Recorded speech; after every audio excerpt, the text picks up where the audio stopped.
What's up everyone and welcome back to the MMA Fast. Today, let's get started with Cory Sandhagen believes he has style to dethrone UFC champion Merab Dvalishvili. Dvalishvili retained his title when he rallied to defeat Umar Nurmagomedov by unanimous decision this past Saturday at UFC 311 from Intuit Dome in Inglewood. Sandhagen is coming off a 5-round main event loss to Nurmagomedov at UFC on ABC 7. While he knows he won't be next in line for a title shot, he likes how he matches up against Dvalishvili. Umar's definitely a really good fighter. He beat me. He's better than I am stylistically. That being said, styles make fights. If you're going to be a guy that fights against Merab, you have to have really good footwork and be able to defend the takedowns in an energy-efficient way. Even though Sandhagen knows better than to call for the next title shot, that doesn't mean he isn't confident that he could be the one to dethrone Dvalishvili. I know that that's kind of a tough sell, so I'm not going to try to sell you guys on that, because you guys know I don't like doing that. I do think that if there is a style that beats Merab, it's one that can control the space the best. And say whatever you want about my style, what you have to say about it is I probably have the best footwork in the division. That's what's going to beat Merab. So when I get to fight him, I'm really excited to see how that gets to look like. Johnny Walker details injury that forced him out of UFC 311. Recent camp change. Walker was seeking new life ahead of his light heavyweight matchup against Bogdan Guskov this past Saturday at Intuit Dome in Inglewood, but he was forced out due to a bad injury. Yeah, that was really hard for me. It was a lot for me because I just moved from Ireland. I spent the last 4 years in Ireland training at SBG under John Kavanagh. Then I moved country. I brought my wife, my baby, and my dog to a new country, a new house. I had to finish the house, make a lot of bags, and aside of that, I started a training camp in a new environment with new coaching and new training partners. It was a lot. I was so committed to training. I put a lot of effort into making this fight happen. It was a lot of stress mentally and physically. I put a lot of myself into this camp. Around all of this situation, I invested a lot of money. Then something happened. I was very upset because I put so much effort and money and time to make this happen, but we cannot control. Walker revealed that it was a rib injury that forced UFC doctors to pull him from the fight. I was doing the last sparring, very technical timing. I wasn't trying to hurt anybody. I was trying to get out of a jiu-jitsu position and throw myself like a normal thing, and then I felt my ribs pop. I said, "Okay, stop.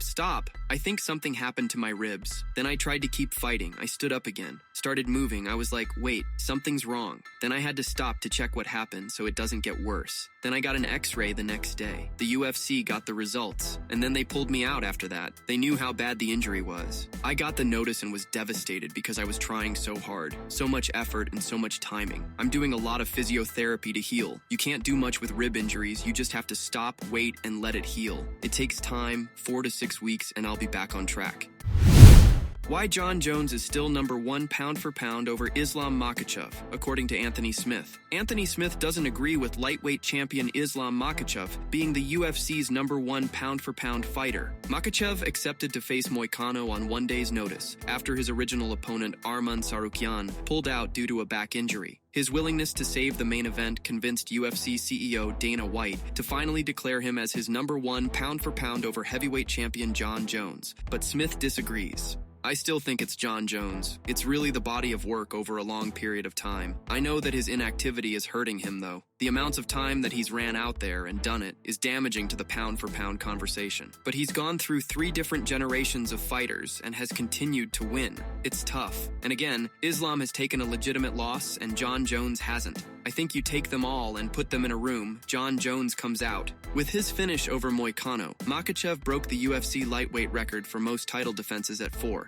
Meanwhile, White guaranteed that the title unification bout between Jones and interim champ Tom Aspinall will happen this year. That made me nervous too, because I felt very confident about it when he initially talked about it. He seemed very sure, and you can kind of tell when fights are close to being made when fighters stop talking. We haven't heard a lot from Tom, we haven't heard a lot from Jon, and we typically don't hear a whole lot from Jon, but Tom Aspinall's been fairly quiet. So, I was feeling pretty good about it. Then we've seen the switch with Islam. I think that there's a good chance that he's just really impressed with the mindset and the moves that Islam made during this fight week. Taking the fight on short notice, not having any questions. I'm trying not to look too much into it. Robert Whittaker opens up on former feud with Israel Adesanya. They first met in late 2019, in Robert Whittaker's first title defense. Ultimately, it took just 2 rounds for Israel Adesanya to score a knockout win in their first meeting. In February 2022, Adesanya again met Robert Whittaker, who entered the bout on a 3-fight winning streak. The middleweight's second meeting for gold was far closer than their first. Despite getting rocked early, Robert Whittaker was able to rally using his wrestling and grappling. However, it still wasn't enough. That will likely be the last meeting between Robert Whittaker and Israel Adesanya. Speaking in a recent interview with Ariel Helwani, Robert reflected on the rivalry and their new friendship. Izzy himself, he was probably the most receptive of everybody there. He was really open to the idea. I think we're both just in good places in our careers right now. Yeah, I had that thought of wow when I was walking into his house. When I was walking into his house and sat on his couch, he asked me if I wanted anything to eat. I was like, where am I right now? How did we get here? It was kind of surreal. We kind of like being rivals as well. That kind of rivalry, it just set the stage for a long leg between me and Izzy. I wouldn't say it was personal.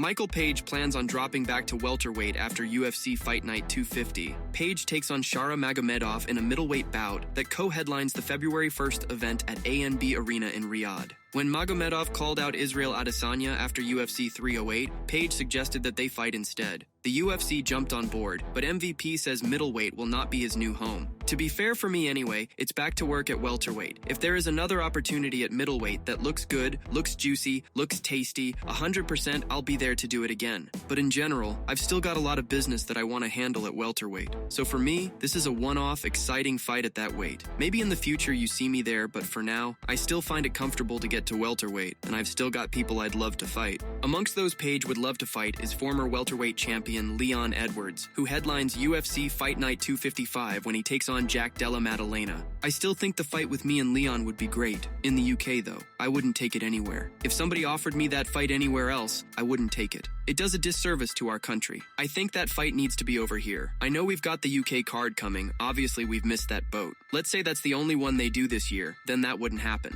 Again, I'm saying all this with all due respect.